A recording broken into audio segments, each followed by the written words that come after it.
ஆப்கி அதாலத்துல film star Anil Kapoor மீது உள்ள குற்றச்சாட்டு. தனக்கு ஒரு ரோல் கிடைக்கணுங்கிறதுக்காக என்ன வேணும்னாலும் செய்வார். அனில் சார், நீங்க நிறைய ஸ்டுடியோஸ் சுத்தி வருவீங்க. ஒரு ரோலுக்காக, அதாவது நான் கேள்விப்பட்டது என்னன்னா, ஜிபி சார் ஒரு படம் பண்ணிட்டு இருக்கும்போது அதுக்காக நீங்க உங்க செஸ்ட் முடியெல்லாம் ஷேவ் பண்ணிட்டீங்களா?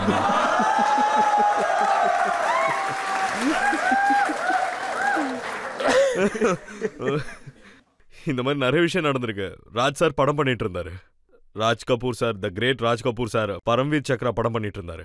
அதுல 3 ரோல்ஸ் இருக்குன்னு நான் கேள்விப்பட்டேன். அதாவது நான் என்ன நினைச்சேன்னா, 3 பசங்களும் அப்படியே இருக்க மாட்டாங்க எப்படியும். அதனால அதுல 3ல எனக்கு ஒரு சான்ஸ் கிடைக்கும்னு நினைச்சேன். அவர் ஆர்மி, நேவி, அப்புறம் ஏர்ஃபோர்ஸுக்கு படம் பண்ணிட்டு இருந்தாரு.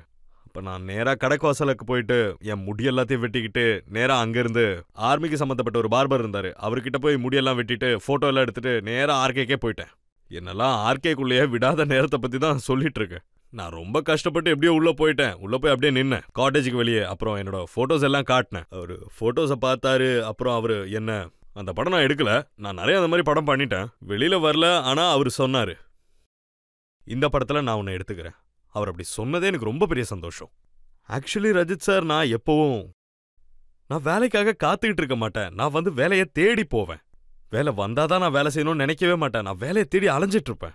ஒரு நல்ல ரோல்காக, ஒரு நல்ல டைரக்டரோட வேலை செய்யணுன்றதுக்காக, ஒரு நல்ல ரைட்டரோட, ஒரு நல்ல கோஸ்டாரோட வேலை பார்க்கறதுக்காக நான் என்ன வேணா செய்வேன்.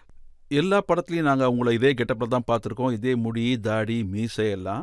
ஆனால் யஷ் சோப்ராவோட வேலை செய்யும்போது நீங்கள் உங்கள் மீசையை மழிச்சிட்டீங்கல்ல சார்? லம்ஹே. ஆமா, லம்ஹேல நான் மீசை தூக்கிட்டேன். நான் வீட்டுக்கு போனதுக்கு அப்புறம், என் ஒய்ஃபோட ரூமுக்கு போனதுக்கு அப்புறம் என் ஒய்ஃப் வந்து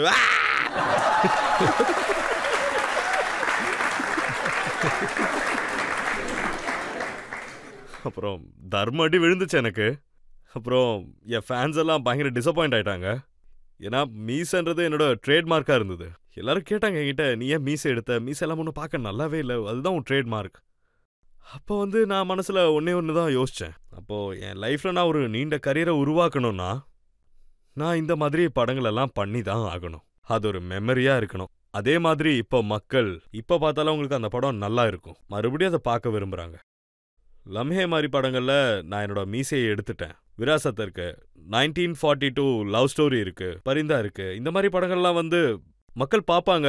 மக்கள் அக்செப்ட் பண்ணாத விஷயம்லாம் நான் அந்த டைம்லேயே செஞ்சுட்டேன். பரிந்தாவை பற்றி சொல்லுவாங்க, 42 பற்றி சொல்லுவாங்க. அந்த படம் அந்த டைமில் ஓடலை அப்படின்னு பெரிய ஃப்ளாப்புன்னாங்க.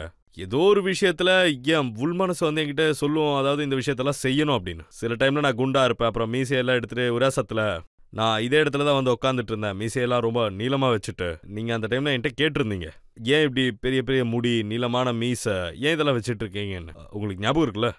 ஸோ இப்போ அதெல்லாம் ஃபேஷன் ஆயிடுச்சு. இப்போல்லாம் மீடியா இன்ட்ரெஸ்டடாக இருக்கு. You understand? So things change. So இந்த மாதிரி விஷயம்லாம் நான் ஏன் பண்ணேன்னா, நான் என் வாழ்க்கை ஃபுல்லாக வேலை செய்யணும்னு ஆசைப்பட்டிருக்கேன். புது ரோல்ஸ் பண்ணணும். யஷ் சோப்ரா மாதிரியான ஆளுங்க கிட்ட அவரோட திங்கிங் எப்போவுமே ஃபார்வர்டில் இருக்கும். அவரோட ஸ்கிரிப்ட் வந்து பார்த்தீங்கன்னா, அவரோட பேஷன் வந்து பார்த்தீங்கன்னா, இப்போவும் வந்து ஜனங்கள்லாம் சொல்லுவாங்க, அதாவது நம்ம யஷ் சோப்ராவோட ஃபேவரட் ஃபிலிம் இன்னைக்கு ஜனங்களுக்கு பார்த்தீங்கன்னா லம்ஹே தான். அதுக்காக மீசை மட்டும் இல்லை, எதை வேணா எடுக்கிறதுக்கு தயார் தான். சுபாஷ் கையோட ஒரு படம் பண்ணுங்கிறதுக்காக நீங்க ரொம்ப ஏங்கினதா கேள்விப்பட்டேன். அது உண்மைதான், நான் ரொம்ப ஏங்கியிருக்கேன் அவரோட படத்தில் வேலை பார்க்கணுன்றதுக்காக. அப்போ அவர் குரோதி படம் பண்ணிட்டு இருந்தாரு. அவர் குரோதி படம் பண்ணிட்டு இருக்கும்போது நான் போய் அவரோட செட்டில் நின்றுக்கிட்டு இருப்பேன், லாபியில் நின்றுட்டு இருப்பேன், இல்லைனா ஹோட்டல் ரூம் வெளியே நிற்பேன். அவர் ஒரே வாட்டி என்னை பார்க்கணுன்றதுக்காக லக்ஷ்மிகாந்த் பியாரிலால் வீட்டுக்கு, மியூசிக் டைரக்டர் வீட்டுக்கு போகும்போது அவரோட ரைட் ஹேண்டு சந்திரகாந்த்னு ஒருத்தர் இருந்தார். அவர்கிட்ட போய் நான் சொல்லுவேன், எப்படியாவது என்னை மீட் பண்ண வச்சுரு, நான் படத்தில் எப்படியாச்சும் நடிக்கணும்னு. ஆனால் அவர் என்னை சேர்க்கவே இல்லை. அவர் சச்சினை சேர்த்துக்கிட்டாரு. சச்சின் சார், அவரு ரொம்ப நல்ல ஆக்டர். என்ன சேர்த்துக்கல, சச்சின். அந்த நேரத்தில் அவருக்கு என்ன தோணுச்சுன்னா, அவர் கரெக்டாக இருப்பாருன்ட்டு அவரை சேர்த்தாரு. ஆனால் நான் தோல்வியை ஒத்துக்கிற ஆளே கிடையாது. நான் திரும்ப போய் நின்னேன், செஞ்சதே செஞ்சுக்கிட்டே இருந்தேன். அப்புறம் அவரோட மேரி ஜங்குன்ற படத்தில் நான் வாட்டி நடித்தேன். மேரி ஜங் படத்தினால தான் நான் சுனிதாவே கல்யாணம் பண்ணிக்கிட்டேன். இந்த படத்துக்கும் சுனிதாவுக்கும் என்ன சம்பந்தம்? அதாவது சுபாஷ் கை சார் வந்து எவ்வளோ பெரிய ஒரு டைரக்டர்னா, எவ்வளோ பெரிய லெஜண்ட்னா, அவர் நிறைய படம் பண்ணியிருக்காரு வேற. அந்த டைம்ல அவரோட படங்கள்ல சைன் பண்ணாலே போதுமானது தான். இந்த அனில் கபூர் வந்து ஜாக்கி ஷ்ராஃபோட ஹீரோ சூப்பர் டூப்பர் ஹிட் ஆயிடுச்சு, அதனால அவர் எடுத்துக்கிட்டாரு. ஜாவித் சார் வந்து என்ன வந்து ரெக்கமெண்ட் பண்ணதுனால என்ன எடுத்துக்கிட்டாங்க வெரி இன்டென்ஸ்லி. அவர் என்னோட மஷல் பார்த்தாரு. அது பார்த்ததுக்கப்புறம் தான் என்னை சேர்த்துக்கிட்டாரு. அதுக்கப்புறம் பார்த்தீங்கன்னா சுனிதா வந்து எப்போவுமே சொல்லிக்கிட்டு இருப்பா, பாவம் you know she was I was her friend and my girl friend. அப்படியே வந்து காலம் கடந்து போய்கிட்டே இருந்தது. அண்ட் ஆப்வியஸ்லி அவங்களோட பேரண்ட்ஸு நான் அவங்கள கல்யாணம் பண்ணிக்கணும்னு நினச்சாங்க. அப்போ நான் என்ன சொன்னேன்னா, என்கிட்ட பணம் இல்லை வீடு இல்லைன்னா நான் எப்படி கல்யாணம் பண்ணிக்க முடியும்? How will I look after you? நான் இன்னைக்கு அந்த படத்தில் சைன் பண்ணணும். இனிமேல் யாராலையும் என்னை தடுக்க முடியாது. இனிமே என்கிட்ட கார் இருக்கும், பங்களா இருக்கும், எல்லாமே இருக்கும். I have done. சுனிதா, நாளைக்கு காலையில் கல்யாணம். சத்தியமா சொல்ற ரஜித் சார், நான் சொன்னேன் நாளைக்கு காலையில் கல்யாணம், இல்லைனா எப்பவுமே இல்லை. பாவாவ ஒரு 15-20 நிமிஷத்துல அப்புறம் 3 மணி நேரத்தில் மெஹந்தி போடுறவங்களெல்லாம் இந்த மாதிரி எல்லாத்தையும் அரேஞ்ச் பண்ணிக்கிட்டு மொத்தமாக ஒரு 12-13 பேர் தான் இருந்தாங்க. என் கல்யாணமும் நடந்துருச்சு. அப்புறம் நிறைய பேர் பார்த்தீங்கன்னா கல்யாணத்துக்கு ஆரவாரமாக செலவு பண்ணுவாங்க, கோடி கணக்கில் செலவு பண்ணுவாங்க, ஆயிரக்கணக்கான கோடியெல்லாம் செலவு பண்ணுவாங்க. அப்புறம் 2 வருஷத்துலேயே அவங்க கல்யாணம். உங்களுக்கு புரிஞ்சிருக்கும்னு நினைக்கிறேன். மனசு சேர்ந்தா போதுமே. அப்புறம் கல்யாணம்ன்றது பார்த்தீங்கன்னா marriages R made in heaven. நான் பண்ண படம் மேரி ஜங்னால நான் கல்யாணம் பண்ணிக்கிட்டேன். சுபாஷ் கை கூட மேரி ஜங் படத்துக்கு அப்புறம் நீங்க 5 படம் பண்ணிருக்கீங்க. கர்மா, அப்புறம் ராம் லக்கன் பண்ணேன், அப்புறம் தால் பண்ணேன், அப்புறம் யுவராஜ் பண்ணேன், பிளாக் அண்ட் ஒயிட் பண்ணேன். அவரோட நிறைய வேலை பார்த்துருக்கேன். அப்புறம் ராம் லக்கன்ல my name is Lakhan dance வந்து சூப்பர் டூப்பர் ஹிட் ஆச்சு. ஆமா.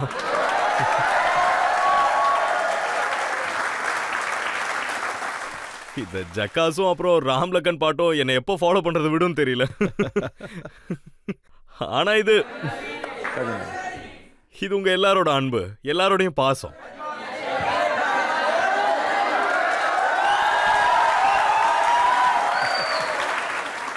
இதுக்குள்ள உட்காந்துக்கிட்டு யாரும் இது வரைக்கும் டான்ஸ் பண்ணிருக்க மாட்டாங்கன்னு நினைக்கிறேன். சார், எங்களுக்காக ஒரு வாட்டி பண்ணுங்க sir. Actually I came here because I am die hard fan of you. நான் என்ன கேட்க விரும்புறேன்னா, நீங்க ஸ்ட்ரகிள் ஸ்டேஜ்ல இருந்தப்போ இப்ப இருக்கிற யூத் எல்லாம் என்ன நினைக்கிறாங்கன்னா, மீடியால என்ட்ரி ஆன உடனே சீக்கிரமா நம்ம சக்சஸ் ஆயிடலான்னு நினைக்கிறாங்க. என்னோட ஸ்டூடெண்ட்ஸ்க்காக நான் என்ன சொல்ல விரும்புறேன்னா, சக்சஸ்க்காக நம்ம என்ன பண்ணணும்? There is no shortcut for success. நீங்க கேட்ட கேள்விக்கு நீங்களே பதில் சொல்லிட்டீங்க. there is no shortcut. இல்ல, ஐ கீப் டெல்லிங். நீங்க உங்களோட எக்ஸ்பீரியன்ஸை ஷேர் பண்ணுங்க. ஸ்ட்ரகிள், அதாவது பாத்தீங்கன்னா கடின உழைப்பு. ப்ராப்ளம் வந்து என்னன்னா, டக்குன்னு சொல்லுவாங்க, டக்குன்னு கிளிக் ஆயிடும். என்னோட லக்கு நல்லா இருந்தா கிடைக்கும்னு சொல்லுவாங்க. ஃபேட்ன்றது முக்கியம், டெஸ்டினியும் இருக்கு, இதெல்லாமே முக்கியம்தான். ஆனா நான் என்ன நினைப்பேன்னா, இதுக்காகலாம் நம்ம வெயிட் பண்ணக்கூடாது. that fate and luck should be a bonus. அதாவது there is no shortcut, it's only hard work and preparation. Thank you. Anil, நீங்களே மக்களுக்கு சொல்லிடுங்க, இல்லனா நான் சொல்றேன். ஒரு காலத்துல வந்து பாத்தீங்கன்னா, நீங்க பார்ட்டிஸ்க்கோ கல்யாணத்துக்கோ போறதுக்கு வாடகைக்கு ட்ரெஸ் வாங்கி போட்டு போவீங்களாமே. சார், நீங்க என்ன ரொம்ப எக்ஸ்போஸ் பண்ணிட்டு இருக்கீங்க. இந்த விஷயத்த குல்ஷன் குரோவர் தான் சொன்னாரு. குல்ஷன் குரோவர் நான் மும்பைக்கு போனதும் என்ன பண்றேன்.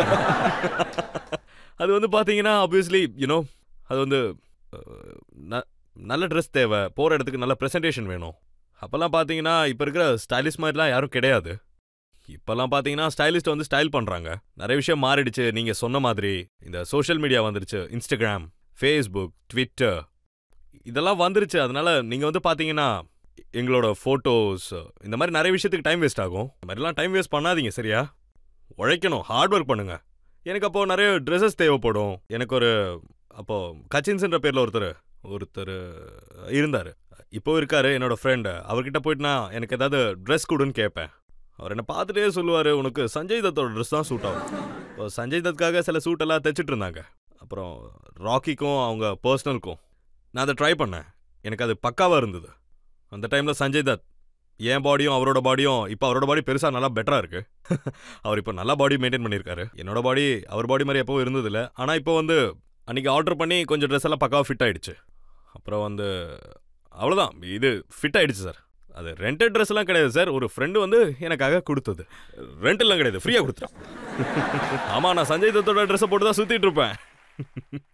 So Slumdog was your hit film. So you were first time for the Oscars that time. So sir, have you ever expected that you've been there?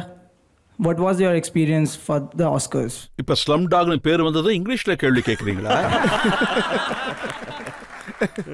இப்ப நீங்க என்கிட்ட கேக்குறது நான் ஸ்லம்டாக் படத்துக்காக ஆஸ்கர் நாமினேட் ஆகி போனப்போ, அதாவது நான் ஸ்டேஜ்ல எப்படி ஃபீல் பண்ணேன்னு கேக்குறீங்க. அதாவது எனக்கு என்ன தோணும்னா, இந்த உலகத்துல இருக்க எந்த கலைஞனா இருந்தாலும், எந்த ஒரு ஆர்டிஸ்டா இருந்தாலும், எவ்வளவு பெரிய லெஜெண்டா இருந்தாலும், எஸ்பெஷலி ஆக்டரா இருந்தாலும், டைரக்டரா இருந்தாலும், ஃபிலிம் இண்டஸ்ட்ரியில எந்த ஒரு மூலையில் இந்த உலகத்துல இருந்தாலுமே அவங்களோட ஆசைங்கிறது ஒண்ணுதான், ஆஸ்கர் ஸ்டேஜ்ல போய் நிக்கணும். நான் சொல்றது கரெக்ட் தான். Yes sir. I think that's one of the greatest moments of any actor's life, any artist life, to be on the part of film. நான் அதுல ஒரு சின்ன பகுதி தான். ஆனா அப்படிப்பட்ட ஒரு வாய்ப்பு எனக்கு கிடைச்சது. நான் அந்த படத்துல அந்த ஸ்டேஜ்ல போய் நின்னு நான் அந்த ஸ்டேஜ்ல நிக்கிற மாதிரி, that was a greatest feeling. அது சாகிற வரைக்கும் அந்த ஃபீலிங் என் நெஞ்சுக்குள்ளே இருக்கும். அப்புறம் புகார் படத்துக்காக உங்களுக்கு நேஷனல் அவார்டு கிடைச்சது. அந்த மெமரி கடைசி வரைக்கும் இருக்குல்ல? நேஷனல் அவார்ட், தட்ஸ் எனக்கு ரொம்பவே நெருக்கமான படம் அது. In fact I feel it's one of the underrated film Pukar. And அந்த நேரத்தில் அது வெற்றி அடைஞ்சிருக்கணும். ஏன்னா அந்த நேரத்தில் ரித்திக் ரோஷனோட கஹுனா பியார் ரிலீஸ் ஆயிருந்தது. அந்த படம் பெரிய ஹிட் ஆயிடுச்சு. எங்களோட படம் கொஞ்சம் அவ்வளவா நல்லா இல்லை. ஆனால் எனக்கு நேஷனல் அவார்டு கிடைச்சப்போ ஐ ஃபெல்ட் ரெடிம் சார். எனக்கு என்ன தோணுச்சுன்னா, கடின உழைப்பு என்னைக்குமே நல்ல பலனை தான் கொடுக்கும். அதுக்கப்புறம் ரொம்ப வருஷம் கழிச்சு உங்க பொண்ணுக்கு நேஷனல் அவார்டு கிடைச்சது. அதை விட ஒரு சந்தோஷமான விஷயம் வேற என்ன சார்? எனக்கு தெரிஞ்சு எனக்கு அந்த மூமெண்ட் ஆஸ்கரை விட கொஞ்சம் பெருசு, சத்தியமா சொல்றேன். நான் அப்படியே சோனம் பொறுமையா நடந்து ஸ்டேஜுக்குள்ள போறத பார்த்துட்டு இருந்தேன். அதுக்கப்புறம் நம்ம இந்தியாவோட பிரசிடென்ட் பிரணாப் முகர்ஜி சார், நான் அவர் மேலே ரொம்ப ரெஸ்பெக்ட் வச்சுருக்கேன். அவர் சர்டிஃபிகேட்டை கொடுத்ததும் நான் அப்படியே மகிழ்ந்துட்டேன்.